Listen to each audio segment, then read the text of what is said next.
नमस्कार दोस्तों, आप लोगों का फिर से बोधिसत्व जी के क्लासेस में स्वागत है।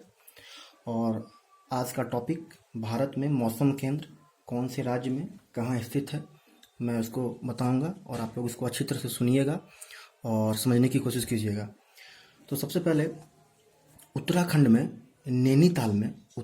के नैनीताल में आर्यभट्ट अनुसंधान वेधशाला है। उत्तराखंड के नैनीताल में आर्यभट्ट अनुसंधान वेधशाला है। फिर उत्तराखंड के देहरादून में ही Wadia Institute of Himalayan Geology है। देहरादून के में Wadia Institute of Himalayan Geology है। फिर आ जाइए आप दिल्ली में दो केंद्र है। एक है भारतीय मौसम विभाग, पहला हो गया दिल्ली में भारतीय मौसम विभाग और दूसरा हो गया पृथ्वी विज्ञान मंत्रालय। दूसरा कौन हो गया? पृथ्वी विज्ञान मंत्रालय। अब आ जाइए आप गुजरात के भावनगर में। तो गुजरात के भावनगर में जो केंद्र स्थापित है उसका नाम है केंद्रीय नमक व समुद्री रासायनिक शोध संस्थान। क्या नाम है? केंद्रीय नमक व समुद्री रासायनिक शोध संस्थान। फिर आ जाइए मुंबई में, महाराष्ट्र में मुंबई में स्थापित है भारतीय भूचुंबकीय संस्थान। महाराष्ट्र के मुंबई में जो स्थित है उस संस्थान का नाम है भारतीय भूचुंबकीय संस्थान। और पुणे में जो स्थित है उसका नाम है भारतीय उष्णकटिबंधीय मौसम विज्ञान संस्थान। पुणे वाले का नाम क्या है?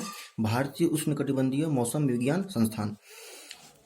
अब आ जाइए बेंगलुरु में। तो बेंगलुरु में एक केंद्र स्थापित है जिसका नाम है भारतीय खगोल भौतिकी संस्थान। बेंगलुरु वाले का क्या नाम है? भारतीय खगोल भौतिकी संस्थान। फिर आ जाइए केरल में। तो केरल में तिरुवनंतपुरम में पृथ्वी विज्ञान अध्ययन केंद्र है। केरल के तिरुवनंतपुरम में पृथ्वी विज्ञान अध्ययन केंद्र है। फिर तमिलनाडु में जाइए। तमिलनाडु के चेन्नई में उष्णकटिबंधीय चक्रवात चेतावनी केंद्र है। तमिलनाडु के चेन्नई में उष्णकटिबंधीय चक्रवाती चेतावनी केंद्र है। और दूसरा राष्ट्रीय सामुद्रिक तकनीकी संस्थान है।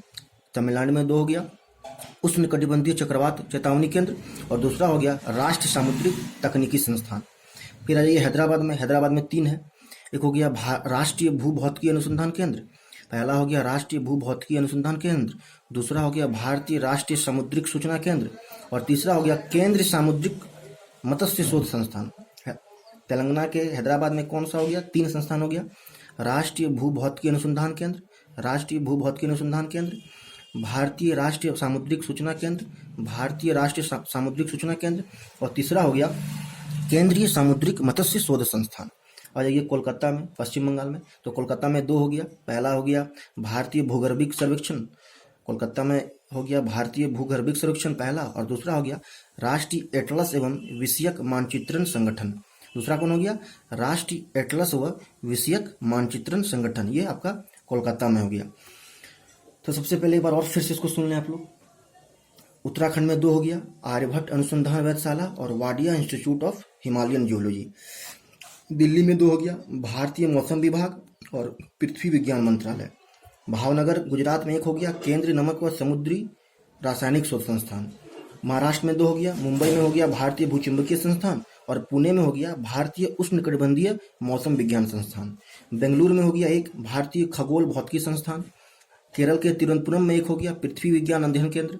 फिर तमिलनाडु के चेन्नई में दो हो गया उष्णकटिबंधीय चक्रवात चेतावनी केंद्र और दूसरा हो गया राष्ट्रीय सामुद्रिक तकनीकी संस्थान। फिर तेलंगाना के हैदराबाद में तीन हो गया राष्ट्रीय भूभौतिकी अनुसंधान केंद्र।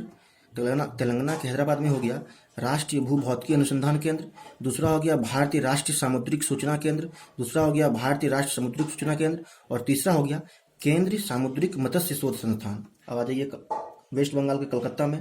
तो पहला हो गया भारतीय भूगर्भिक सर्वेक्षण और दूसरा हो गया राष्ट्रीय एटलस व विषयक मानचित्रण संगठन।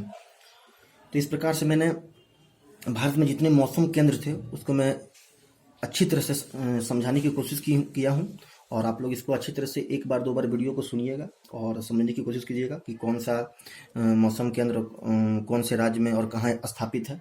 और इसी के साथ मैं कहना चाहूँगा दोस्तों कि मेरे चैनल को बहुत सारा आप लोग प्यार दीजिए और जिससे मुझे एक प्रोत्साहन के तौर पे, एक एप्रिसिएशन के तौर पे मुझे अच्छा लगेगा।